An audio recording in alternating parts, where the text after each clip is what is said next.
তওবা করবেন কিভাবে? তওবা করার সঠিক নিয়ম, আপনি যদি এইভাবে তওবা করতে পারেন তাহলে আশা করা যায় আল্লাহ সুবহানাহু ওয়া তাআলা আপনার তওবা কবুল করবেন এবং আপনার জীবনের সমস্ত গুনাহগুলিকে আল্লাহ তাআলা মাফ করে দিবেন। আজকে আমরা তওবা করার বিস্তারিত আলোচনা করব। আমরা ভুলবশত গুনাহ করে ফেলেছি, শয়তানের ওয়াসওয়াসা হোক কিংবা ইচ্ছা অনিচ্ছায় অনেক গুনাহ, অনেক অন্যায়, অনেক পাপ করে ফেলেছি। এই পাপ করার সময় আমাদের ভিতরে কোনো অনুশোচনা হয় নাই, ফিল হয় নাই যে আমি কিন্তু ভুল করতেছি। কিন্তু একটা সময় গিয়ে অনেক লেট হয়ে যায়, একটা সময় গিয়ে আমরা বুঝতে পারি যে আমি অনেক গুনাহ করেছি, অনেক পাপ করে ফেলেছি, অনেক অন্যায় করেছি। এখন আমাকে তওবা করা উচিত এবং আমাকে আল্লাহ তাআলার কাছে মাথা নত করা উচিত।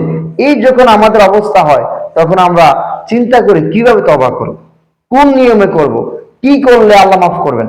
দেখেন, তওবা করার জন্য আপনাকে প্রথমত তিনটি কাজ করতে হবে। নাম্বার ওয়ান, এক নাম্বার, আপনাকে অনুশোচনা অর্থাৎ অনুতপ্ত হতে হবে। আপনি যে গুনাহ করেছেন, ভুল করেছেন, তার জন্য আপনি অনুতপ্ত হবেন।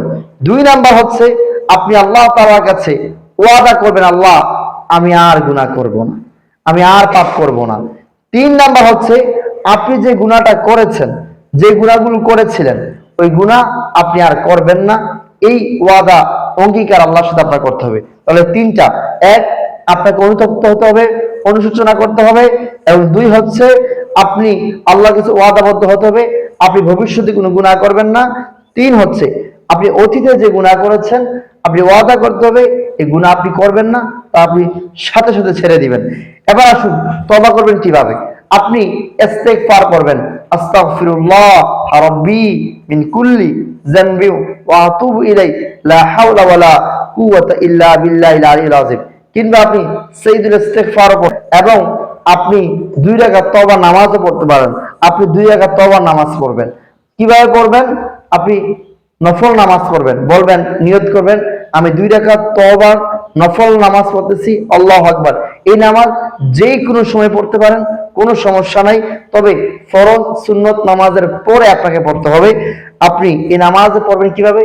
যে কোনো সূরা দিয়ে পড়া যাবে, কোনো সমস্যা নাই, বিশেষ কোনো নিয়ম নাই। তবে আপনি যখন সিজদায় চলে যাবেন তখন সুবহান রাব্বিয়াল আলা বলার পর আপনি বলবেন আল্লাহুম্মা গফিরলি, আল্লাহুম্মা গফিরলি। এবার একবার, দুইবার, তিনবার, যতবার বলতে পারেন।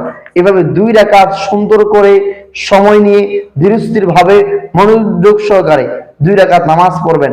পড়ার পর আপনি সূরা ফাতিহা, সূরা ইখলাস পড়বেন, কয়েকবার দুরূদ ইব্রাহিম পড়বেন, কিংবা পড়তে পারেন সংক্ষিপ্ত করে সাল্লাল্লাহু আলাইহি সাল্লাম।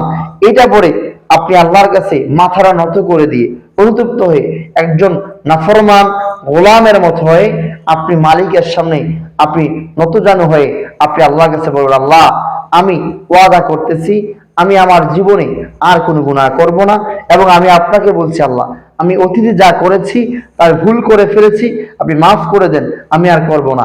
এভাবে আপনি ওয়াদা করতে পারেন, আল্লাহর কাছে অনুশোচনা করতে পারেন। আল্লাহ বলেন, ইয়া আইয়ুহাল্লাযীনা আমানু তুবু ইলাল্লাহি তাওবাতান নাসুহা। আল্লাহ বলেন, হে আমার মুমিন বান্দারা তোমরা তওবা করো, আমি আল্লাহ তোমাদের তওবা মাফ করে দেব। আল্লাহ বলেন, কুল ইয়া ইবাদিয়াল্লাযীনা আসরাফু আলা আনফুসিহিম লা তাকনাতু মির রাহমাতিল্লাহ ইন্নাল্লাহা ইয়াগফিরু যুনুবা জামিআ ইন্নাল্লাহু গফুরুর রহিম। আল্লাহ বলতেছেন, হে আমার বান্দা বান্দিরা তোমরা যত গুনাহ করেছো, অন্যায় করেছো, নিজের উপর জুলুম করেছো, আমি আল্লাহর কাছে তাওবা করো, ইস্তেগফার করো, ক্ষমা চাও, আমি আল্লাহ মাফ করে দেব। অসংখ্য আয়াত রয়েছে কোরআন কারিমে।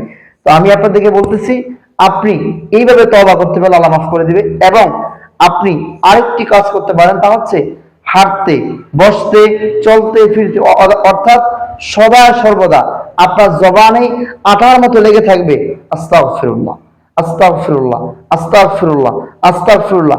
আপনি যাই করেন না কেন, যখন আপনি ইস্তেগফারের সাথে লেগে থাকবেন, আস্তাগফিরুল্লাহ মানে হচ্ছে আল্লাহ আমাকে মাফ করেন, আস্তাগফিরুল্লাহ আল্লাহ আমাকে মাফ করেন, এই বারবার বলার দ্বারা আপনি কিন্তু আপনি আল্লাহ সুবহানাহু ওয়া তাআলা আপনাকে মাফ করে দিবে।